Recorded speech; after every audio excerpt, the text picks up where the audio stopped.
मी संदीप जाधव अभ्यास मंडळात तुमचं सर्वांचं मनपूर्वक स्वागत. आज दुपारी तुमचा राज्यसेवा पूर्व परीक्षेचा निकाल लागला. कटऑफच्या बद्दलची जे काही चर्चा होती बाजारामध्ये त्यापेक्षा फारच कमी कटऑफ लागला आणि बहुतांश विद्यार्थी त्या कटऑफच्या चर्चेमध्ये अडकल्यामुळे त्यांचे बहुतांश दिवस हे वाया गेले. पण आता ही जी प्रक्रिया आहे ही उत्तर लेखनाची प्रक्रिया आहे. त्यामुळे माझं हे राहिलं, माझं ते राहिलं, मी अजून हे वाचलं नाही किंवा या सरांचा माझा क्लास सुरू आहे तो राहिला, तर ही सगळी प्रक्रिया एका बाजूला आहे आणि उत्तर लेखन एका बाजूला आहे. त्यामुळे उत्तर लेखनाच्या दृष्टिकोनातून अभ्यास मंडळाच्या वतीने डेली आन्सर रायटिंग प्रॅक्टिस आहे. आता मग ही कशी असणार आहे, तर रोज सायंकाळी तुम्हाला तुमचं दिवसभर काय शेड्यूल असेल ते तुम्ही करा, पण रोज सायंकाळी तुम्हाला उत्तर लेखनाकरता यायचं आहे. प्रश्नांचं स्वरूप काय असणार आहे, तर बोथ लँग्वेज, ज्याला बाय लँग्वेज म्हणताय तुम्ही, त्या पद्धतीने ते असेल. मग डेली बेसिसला अर्ली मॉर्निंग तुम्हाला सकाळी एक टास्क मिळेल की हे एवढं वाचा, एवढे याच्यावरचे प्रश्न असणार आहे, हा घटक तुम्ही कंप्लीट करून या. त्याकरता काही संदर्भ पुस्तकं असतील ते पण तुम्हाला त्यामध्ये उपलब्ध होतील. त्याचबरोबर काही नोट्स असतील तर त्या पण असतील. व्हॅल्यू ॲडिशन नोट्स कशा पद्धतीने, उत्तर लेखनामधल्या डायग्राम कशा करायच्या याच्याबद्दलचे साधक बाधक चर्चा करूयात. उत्तर लेखनामध्ये काही चुका होतात का आणि त्या होत असतील तर त्याच्यावर नेमका कशा पद्धतीने काम करायचं हे सगळ्यात महत्त्वाचं तंत्र आपण तर शिकूयात. यामध्ये फीजचा जर विचार कराल तर ते खूप कमी आहे आणि विशेषतः फक्त मराठीच्या विद्यार्थ्यांकरता, म्हणजे मराठी माध्यमातील विद्यार्थ्यांकरता आहे. आता पेपर तपासणे पण त्यामध्ये आहेत. रोजच्या रोज डेली बेसिसला पेपर पण तपासायचे आहेत. इंग्रजीच्या विद्यार्थ्यांना ही सवलत इथे उपलब्ध नाही. कारण सांगतो की मी मराठीच्या विद्यार्थ्यांकरता करतो आणि इंग्रजीच्या करता मी बाहेरून काही आउटसोर्सिंग करायचा प्रयत्न केला, पण बाहेर पेपर तपासणाऱ्यांच्या फीज प्रति पेपर 400-300 या दरम्यान आहे. मग कोणी 450 पण घेतं आहे.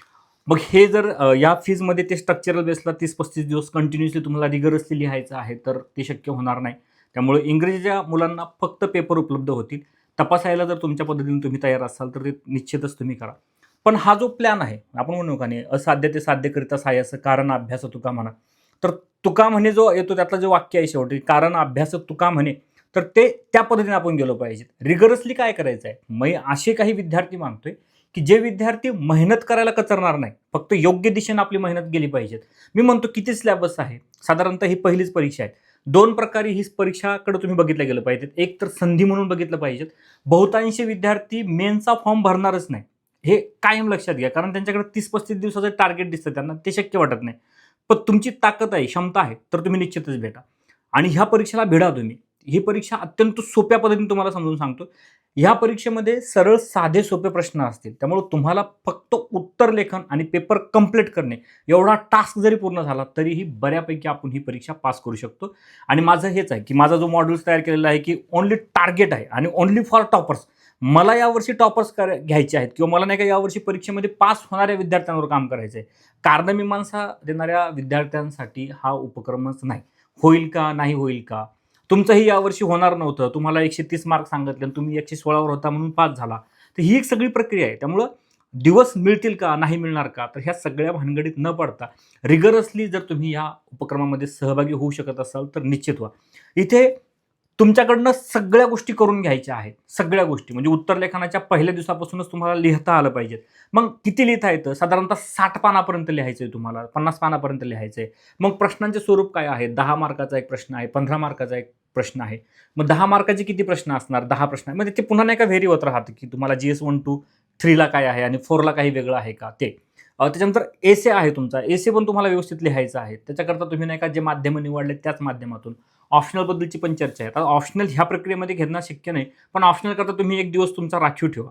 कारण तो राखीव काय आहे की मी हे सगळं ऑप्शनलचे नाही का नोट्स काढलेले आहेत. आता शॉर्ट नोट्स तुमच्याकडं आत्ता उपलब्ध असणं गरजेचे आहेत किंवा प्रक्रियेत तुम्ही जेव्हा एखादा पेपर लिहिता, साधारणतः हा पेपर आहे, या पेपरवर जर तुम्ही लिखाण करताय तर ह्या समासामध्ये किंवा इतरच्या समासामध्ये किंवा सर जर तुम्ही एखादा प्रश्नाचं उत्तर लिहिलं आणि ते पाठीमागे तुमचं पान शिल्लक राहिलं तर तुम्हाला काही नोंदी करता आल्या पाहिजेत.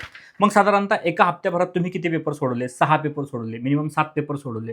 7 पेपरमधून किती प्रश्न, साधारणतः 20 गुणिले 7 केले 140 प्रश्न जरी गेलेत तुमचे. 140 प्रश्न म्हणजे किती आवाका तुम्ही कंप्लीट केलेला आहे, प्रत्येक विषयाचा प्रत्येक घटक तुम्ही कंप्लीट केलेला आहे. कारण प्रश्न व्हेरी आहे बऱ्यापैकी नाही का, तुम्हाला वेगवेगळ्या घटकांवरचा प्रश्न येतोय, तो तुम्ही सोडवतायत, याचाच अर्थ तुमचा आत्मविश्वास एका हप्त्याभरातच तो वाढलेला असेल. मग तुमच्या पुढे काय आहे ते कंटिन्युअसली तुम्ही नाही का रोज प्रॅक्टिस करतात. वीक एंडला पेपर आहे तुमचा. जर विचार केला तुम्ही की आयोगाचा जर तुम्ही शेड्यूल बघितला तर आजपासून 2 महिने तुमचा पेपर चालणार आहे. आजपासून जर विचार करता तर 2 महिने मिळतात जवळपास मागे पुढे.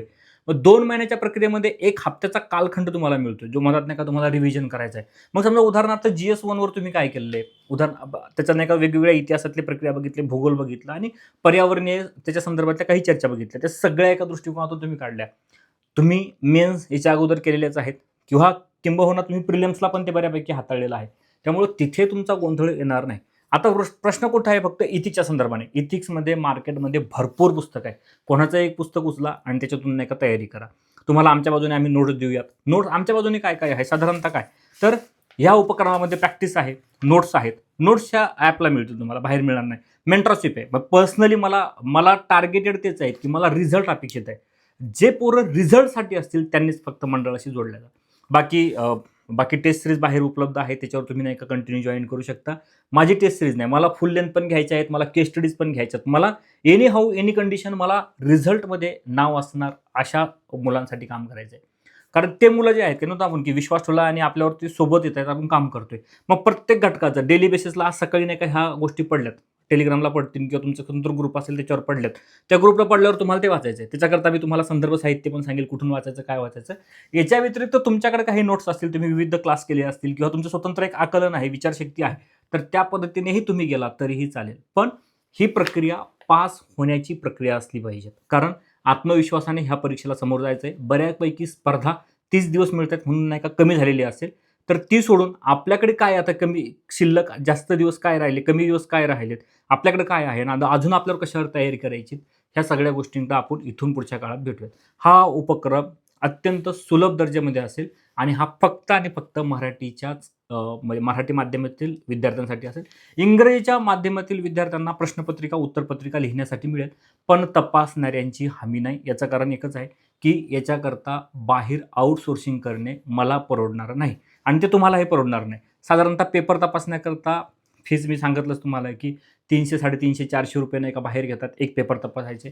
तर ते तुम्हालाही ते परवडणार नाही, माझ्याकडनं नाही. पण तुमचा जर एखादा ग्रुप असेल तर त्यामध्ये तुम्ही ते तपासून घेतलं तर बऱ्यापैकी सोपं जाईल. पण बेनिफिट तुम्हाला याचा सगळा होईल. हे कंटिन्यू म्हणजे आपण म्हणू का पास होण्याच्या प्रक्रियेमध्ये जर असाल तर या. शंका असेल तर मग निश्चितच नाही का 2026, 27, 28 आणि 30-35 पण आहे. त्याच्या अगोदर आयोग बंदही करून टाकेल हा धंदा. कारण ते पॅटर्न त्यांना किती तो पचल, पेलल हा सगळा नाही का अडचणीचा भाग आहे. पण मला असं वाटतं की 2025 गोल्डन इयर आहे आणि ती संधी आपल्या बाजूने दडवता कामा नये. त्यामुळं जे विद्यार्थी मेहनत करायला तयार आहे, जे विद्यार्थी दिलेला टास्क कंप्लीट करायला तयार आहे, जे विद्यार्थी म्हणतो ना की झोकून देऊन काम करायला तयार आहेत, अशाच विद्यार्थ्यांनी मंडळाशी संपर्क साधा.